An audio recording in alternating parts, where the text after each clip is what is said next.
there are so many times that we believe that our elected officials stand for us. And I'm not, obviously, conservatives and Republicans don't think Democrats are standing for them. Of course, I get that.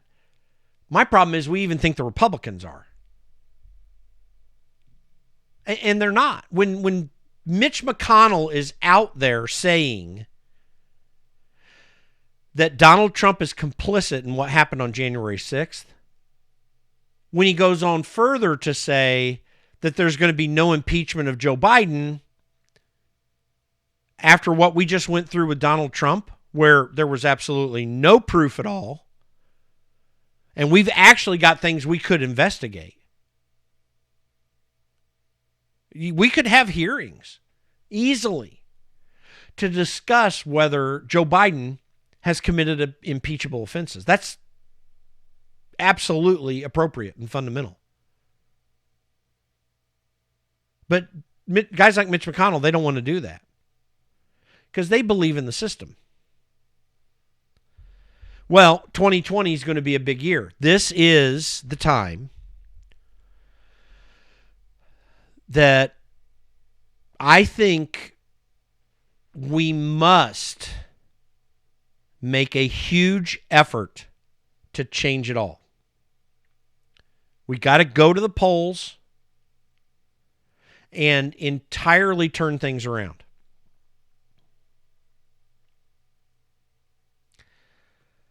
There are some major factors, and let me tell you, let me kind of set some groundwork for what's at stake here. Fundamentally, these off-year elections in the first term of a presidency go bad for the party of the president in power. Since Nixon, the presidential party in power has lost seats all but 2 years, 1998 and 2000.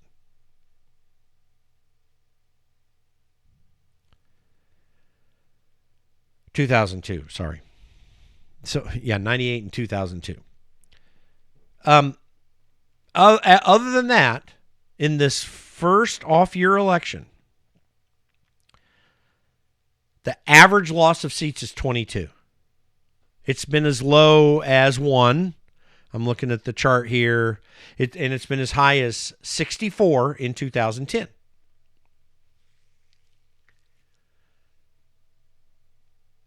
This is a very likely scenario that I would say Republicans are really, really good at losing these opportunities. Why? Because they don't do what they ought to do. I just mentioned this last break about how we should already have had not just election law changes in these Republican-controlled states, but we should have had Republican legislators pushing bills for school choice, full school choice. Now, friends of mine, like in Colorado, where I've done a lot of political work, and again, used to be on Crawford Station in Denver for 4 years. They have for some time had complete school choice within government schools, and that's a good thing. It's not bad. I mean, I'm fine with it.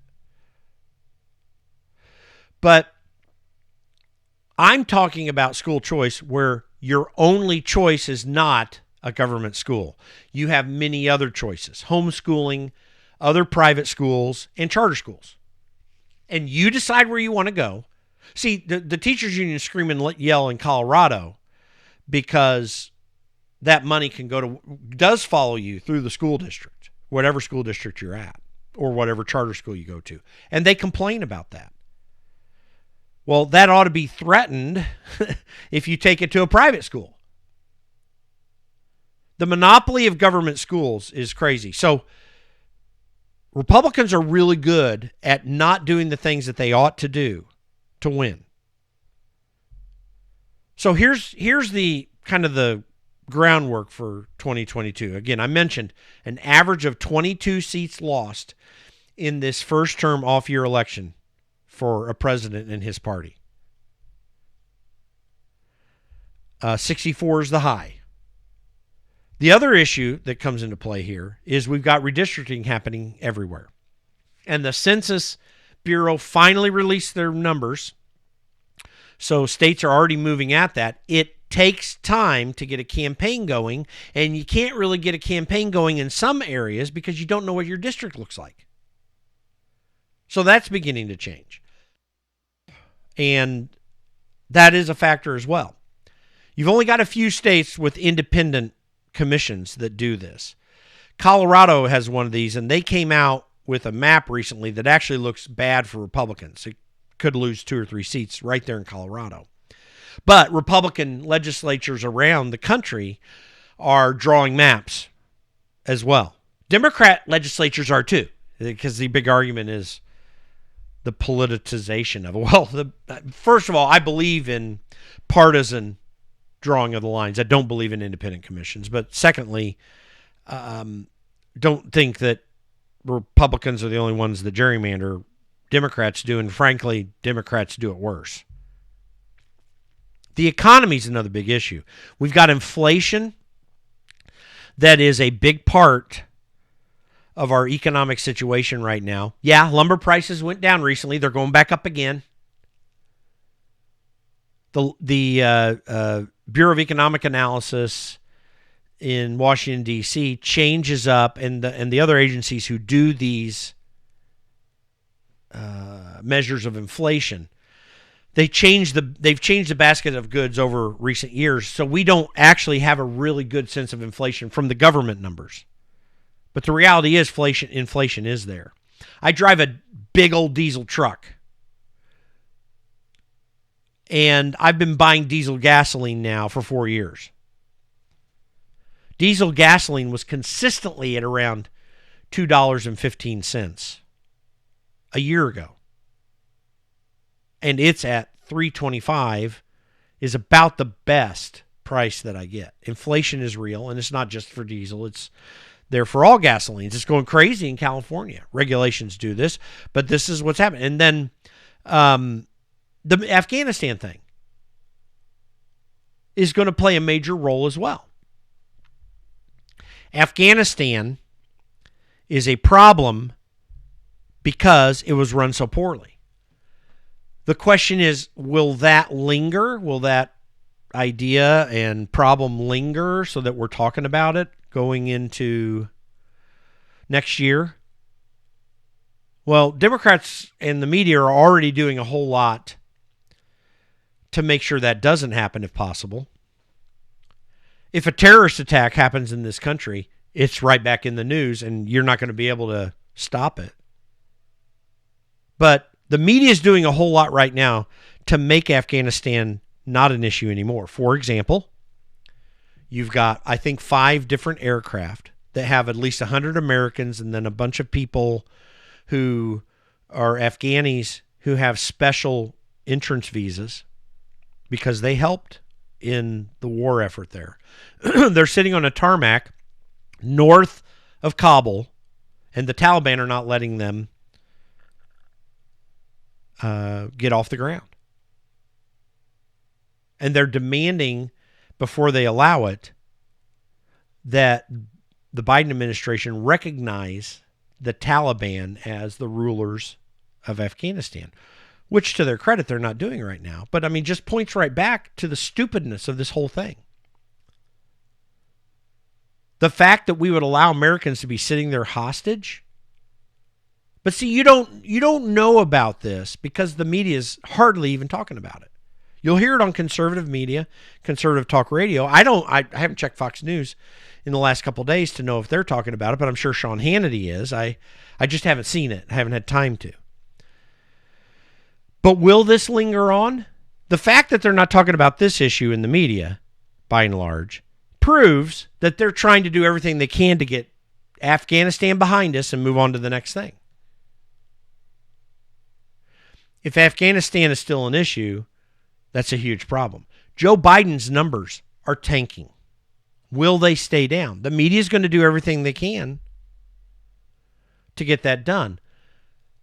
But another big question is, will the GOP be perceived as the solution? Will the Republican Party be the solution to the problem? This becomes a very big issue.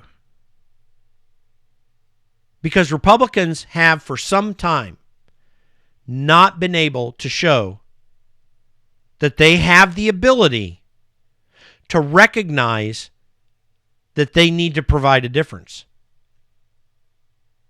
They tend to sit on the sidelines. They tend to say nothing when they ought to say a lot. Oh, and by the way, they say a lot in terms of volume, but I should say a lot about issues that matter. They should be talking about school choice and the dominance of teachers' unions. Every Republican in Washington, D.C. should be all over this Texas abortion situation. Because the American public's with us on this issue. Every one of them should be opposing every spending measure, which they can't do because they've been voting for spending measures for more than a decade now. They've been expanding government as much as others. In other words, the Republican Party in general does not provide an alternative. And that's crucial in elections.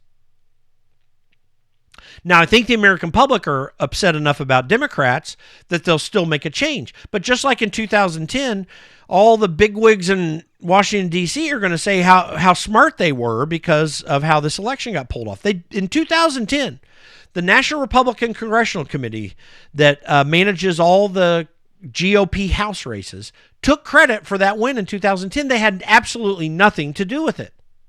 Very little in terms of what they did accomplished anything. I spoke recently, as we get to a break here, with a former Senate candidate in a state on the West Coast who said that they were upset by the fact that the National Republican Senatorial Committee came in after they got a huge primary win to get into the general election, demanded that she fire her campaign manager who did a great job getting her through the primary. And then they wanted to take it over, and it was the biggest regret that she ever had, and she lost the race. It's because these guys in D.C., they don't know anything. They really don't. They're dumb. Every one of these committees in D.C., there are a few smart people in them, but institutionally, they're dumb. They're stupid. I've seen it for many years in Washington, D.C., and I have no faith that the Republican Party can get their act together in that regard. We have to do it on our own. We just got to do it. And eventually we need to take over those institutions. But we've got to do it here. We got to do it on our terms and not on their terms. We're not going to do it on Mitch McConnell's terms, not even Kevin McCarthy's terms. Unless we are willing to assert ourselves, we will not get what we want. This is a basic rule of life, but it's urgent now as we look at 2022 coming. And this is why going in front of school boards, and I think you should be going in mass to state legislative bodies, particularly in Republican states, and hold your Republican elected officials accountable there as well to do big things. We have to assert this, or else we're not going to get where we need to go. Thank you for joining us today on the Against Nice podcast.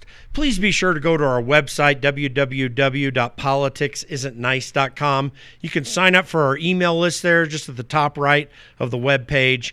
And make sure to follow us on iTunes or Spotify or Stitcher or even the iHeartRadio app.